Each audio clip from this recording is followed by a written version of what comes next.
విషయాలు చర్చించవచ్చు, దానిలో మాకు ఎలాంటి ఆబ్జెక్షన్ లేదు.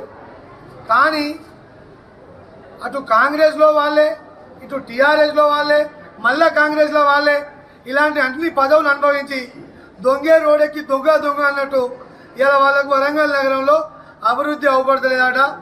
అభివృద్ధి అవపడతలేదు. మేము నలుగురం తిరిగే వరకే ఉండా దంపతులు అనే వాళ్ళు తిరుగుతాను, లేకపోతే వాళ్ళు తిరుగుతలేరని ఇవాళ ఒక వ్యక్తి అభియోగం మోపిండు.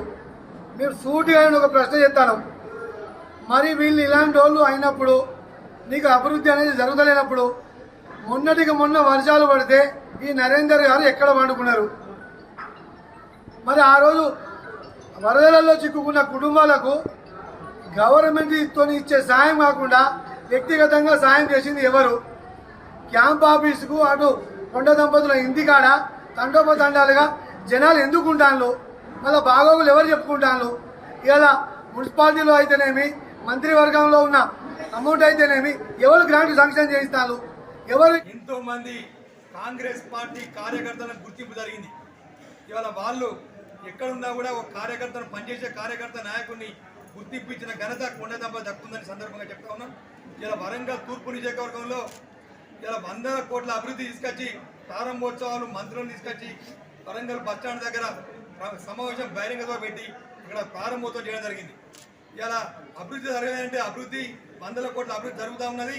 ఇవాళ గతంలో టీఆర్ఎస్ ప్రభుత్వంలో ఎక్కడైతే అభివృద్ధి కుంటుపడ్డదో అదే బిల్లు లాగి మొత్తం అభివృద్ధి కుంటుపడితే ఇవాళ చక్కదిద్దుతా రేవంత్ రెడ్డి గారి నాయకత్వంలో మా గౌరవనీయ మంత్రి కొండా సురేఖ గారు, ఎమ్మెల్సీ, మాజీ ఎమ్మెల్సీ కొండా మురళి గారి నాయకత్వంలో తూర్పు నియోజకవర్గంలో ఇలా పెద్ద ఎత్తున అభివృద్ధి జరుగుతూ ఉన్నది. ఇవాళ అభివృద్ధిని ఓర్చుకోలేక వీళ్ళందరూ కూడా ఇతర పార్టీలు వచ్చి ఇవాళ విమర్శిస్తూ ఉన్నారు. ఇది మంచి పద్ధతి కాదు. ఎందుకంటే పార్టీలు మారి వచ్చి రీజన్ పెట్టి ఎలక్షన్లో పోటీ చేయాలి మా వాళ్ళు అన్నట్టు వాస్తవంగా. ఇవాళ ఈ ఆ పార్టీల కమిషన్ల కోసం కక్కుర్తిపడి ఇళ్ళకి వచ్చి ఇలా కమిషన్ రాకుంటే ఇలా బహిరంగంగా సోషల్ మీడియా ద్వారా ఖండించడం ఇది మంచి పద్ధతి కాదని సందర్భంగా చెప్తా ఉన్నాం. దమ్ముంటే వారం రోజుల లోపల రాజీనామా వేసి మళ్ళీ గెలవాలని సందర్భంగా మేము డిమాండ్ చేస్తూ ఉన్నాం. మన ప్రయత్నాలు చేస్తాను, అది మంచిది కాదంటున్నాం. కలిసి ఉండాలని కోరుకున్నట్టే దీని అర్థం. కలిసి పనిచేద్దాం, ప్రజా శ్రేయస్ కోసం, ప్రజాభివృద్ధి కోసం కలిసి ఉండమంటాను. గ్రూప్గా డివైడ్ చేసి మళ్ళీ గ్రూప్ రాజకీయాలకు తెరలేపద్దు అంటున్నాం.